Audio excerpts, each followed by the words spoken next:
Hey guys, Tammy here. So, can I be transparent with y'all? I was a mess back in the day. A mess. So, I got sober in 2008 when God got a hold of me. And at that point, I had a sponsor. That's mentor in recovery language, right? I had a sponsor that said to me early in sobriety, Tammy, your only problem is you. I didn't want to hear all that. Are you kidding me? I let her go. Next. No. Anyway, and I proceeded to do that to a couple more women who tried to tell me that my only problem was me. You know, I've been hanging out at Caddo Correctional, and they have a curriculum up there written by manager Laura Fredo, who is an LPC, that is one of the best curriculums I've ever seen. And trust me when I say I know a good curriculum. I went to treatment 7 times if you count the one I dropped out of back in the day. And as an addictions counselor, I've used 4 others. So anyway, lesson 8 of Changing the World, this curriculum is very profound to me because all it has the client do is write, I am my only problem, 10 times.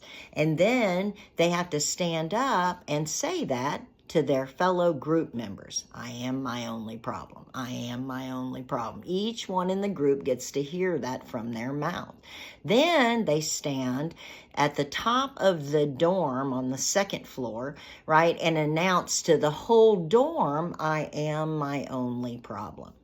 When that revelation comes alive on the inside of you, it is a game changer. What do I mean by that? So I used to think things outside of myself were my problem. My boss was the problem, my neighbor was the problem, my boyfriend was the problem, whatever the case may be. Really? My only problem is Tammy. Right? I had an inability to accept people for who they are, not as I would want them to be. I always had issue with that. If somebody wasn't acting the way I thought they were acting, I thought they were the problem.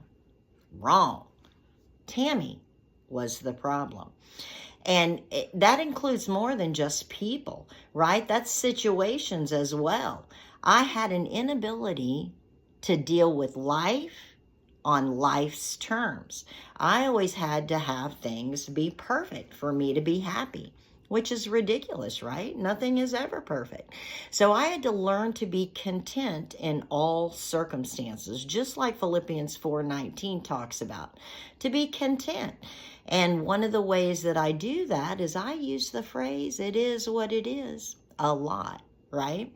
I use that phrase all the time. So I'm hoping today that if you're struggling with somebody, that you get a revelation that that somebody is not the problem.